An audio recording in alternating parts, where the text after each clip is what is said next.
আর তাছাড়া কি ওদিকে চলো।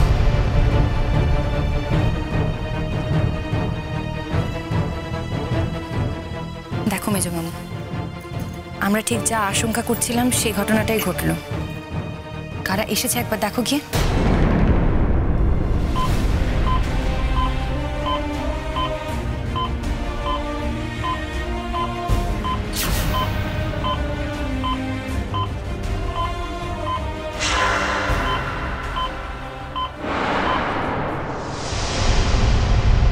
এখানে কি চাই?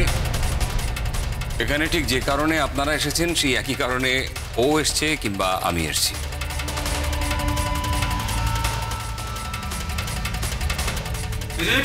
হ্যাঁ, কিন্তু এখন এখানে আমরা কাউকে অ্যালাউ করতে পারবো না।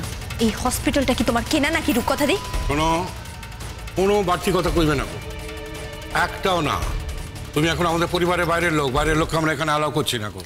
ইমন হঠাৎ আপনাদের পরিবারের বাইরের লোক হয়ে গেল কি করে? এই কৈফিয়ত কি তোমায় দিতে হবে নাকি? জেঠু, হ্যাঁ, অপারেশন হয়ে গেছে। হ্যাঁ, রনু কেমন আছে? রনুর কি জ্ঞান ফিরেছে? হ্যাঁ জ্ঞান ফিরেছে, এবার বেডে দেওয়া হবে। ইমন তাহলে শেষ পর্যন্ত এলে? তুমি আমাকে কি মনে করো টুকরুদা? আমার স্বামীর এরকম একটা অবস্থায় আমি তাকে দেখতে আসবো না? তুমি আমাকে এতটা খারাপ মেয়ে ভেবেছো? টুবলু, তোমার যদি ওর সঙ্গে আর কোনো কথা বলার থাকে তাহলে প্লিজ এখান থেকে তোমরা বেরিয়ে বাইরে গিয়ে কোনো একটা জায়গায় কথা বলো। হ্যাঁ, এখানে কোনো কথাবার্তা চলবে না। আমি ওকে এখানে কিছুতেই দাঁড়িয়ে থাকতে অ্যালাউ করবো না। হ্যাঁ, আমার ছেলের ক্রাইসিসে আমি চাই না ও এখানে এসে দাঁড়াক।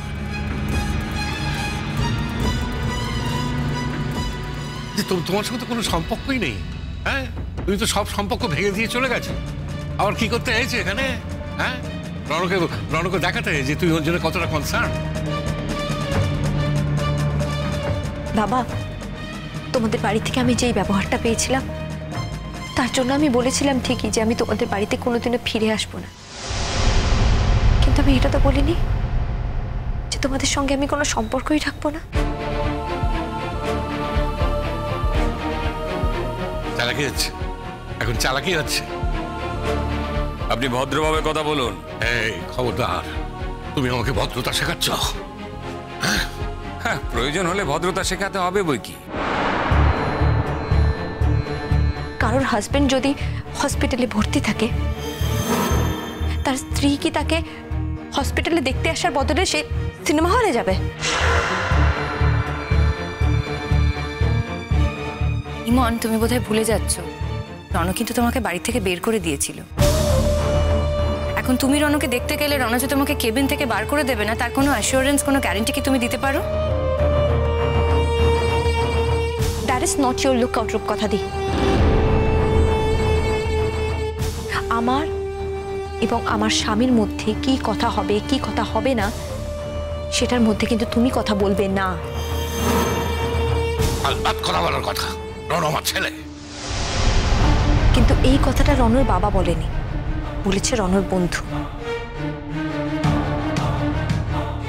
Brilliant, absolutely brilliant.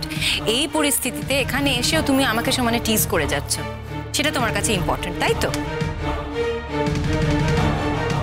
আচ্ছা ইমন, বলছি এখানে কথা বাড়িও না। দাদাভাইকে তো বেডে দেবে, তোমার যদি কথা হয় তখন। না,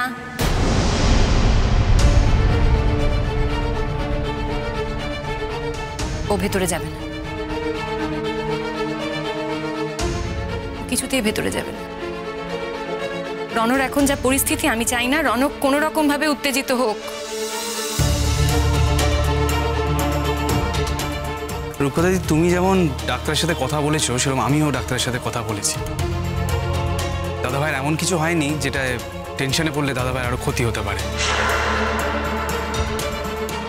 দাদাভাই ইমনের সাথে দেখা করবে কিনা সেটা দাদাভাই নিজে ঠিক করুক, আমরা এর মধ্যে কেন কথা বলতে চাই?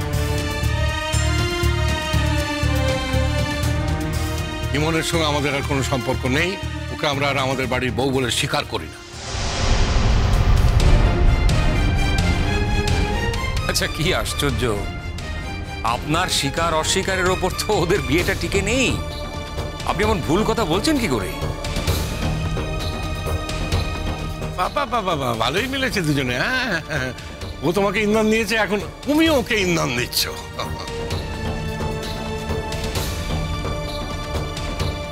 ইন্ধনটা ঠিক কি ব্যাপারে বলুন তো? আপনাদের বাড়ির অসুস্থ মেয়েটাকে সুস্থ করার ইন্ধন, এই তো? যাকে আপনারা চিরকাল অসুস্থ করে ফেলে রাখবেন ভেবেছিলেন, যাকে কোনো জীবন দেননি, সেই মেয়েটা একটা জীবন পেয়েছে, এটাই আপনাদের রাগ তো?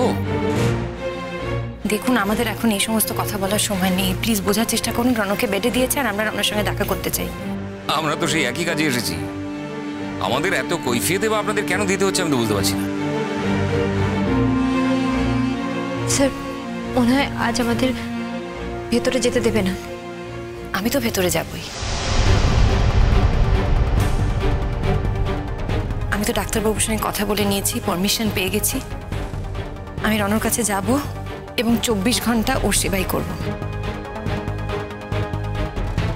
তাই নাকি? তা ডক্টর তোমাকে জিজ্ঞেস করেনি তুমি মিস্টার চ্যাটার্জির কে হও?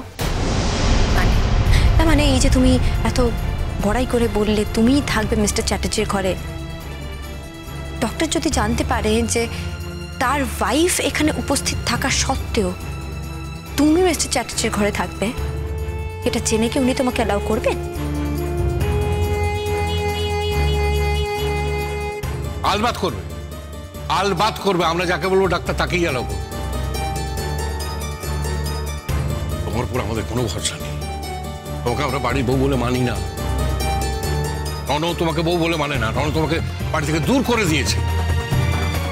এই রণর কেবিনে তোমাকে আমরা ঢুকতে দেবো কিছুতেই। চ্যালেঞ্জ করছো নাকি বাবা? চ্যালেঞ্জ? এর আগেও অনেকবার তোমরা চ্যালেঞ্জ করেছো, কখনো জিততে পারোনি, সব সময় হেরেছো। এরপরেও যখন তুমি আবার বলছো তুমি চ্যালেঞ্জ করছো, তাহলে ঠিক আছে, আমিও তোমাকে বলে রাখছি, আমি থাকবো মিস্টার চ্যাটার্জির ঘরে, আর কেউ থাকবে না।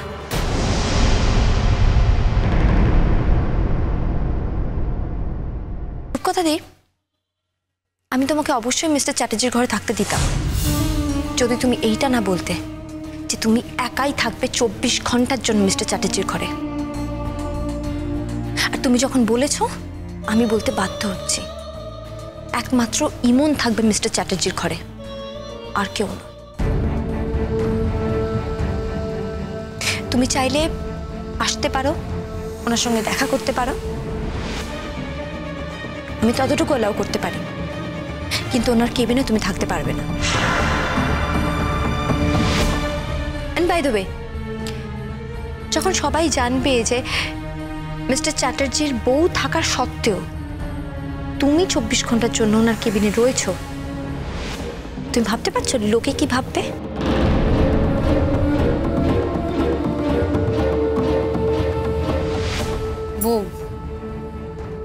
বউ দেখাচ্ছ তুমি?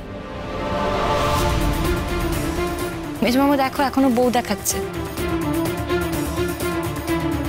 আমি তোমাকে কি বলেছিলাম? আমার আশঙ্কা সত্যি হলো তো? কতক্ষণ হলো এখানে এসেছে, আর এসে থেকে কি করছে? সমানে আমাকে অপমান করে যাচ্ছে, আমাকে অসম্মান করে যাচ্ছে, যাচ্ছে তো বউ দেখাচ্ছে।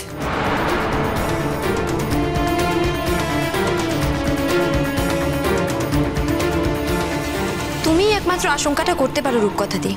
কেন বলো তো? কারণ তুমি নিজে খুব ভালো করে জানো যে তুমি কি করছো। তুমি জানো যে তুমি ভুল করছো, খুব বড় ভুল করছো তুমি।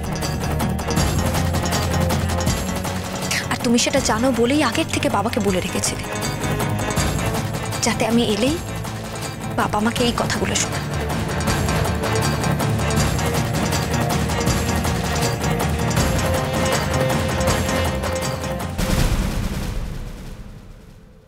টুকলুদা, হ্যাঁ বলছি আমি একটু ওর কেবিনে যাব, তুমি আমাকে নিয়ে যাবে? স্যার, আমি ওকে একটু দেখতে চাই, বাইরে থেকে দেখে চলে আসবো। যাবো? হ্যাঁ যাবে, 100 বার যাবে। যাও গিয়ে দেখে এসো। তবে বাইরে থেকে দেখো, আজকে ভেতরে ঢুকো না। না, একদম না। কুসুম দোলা।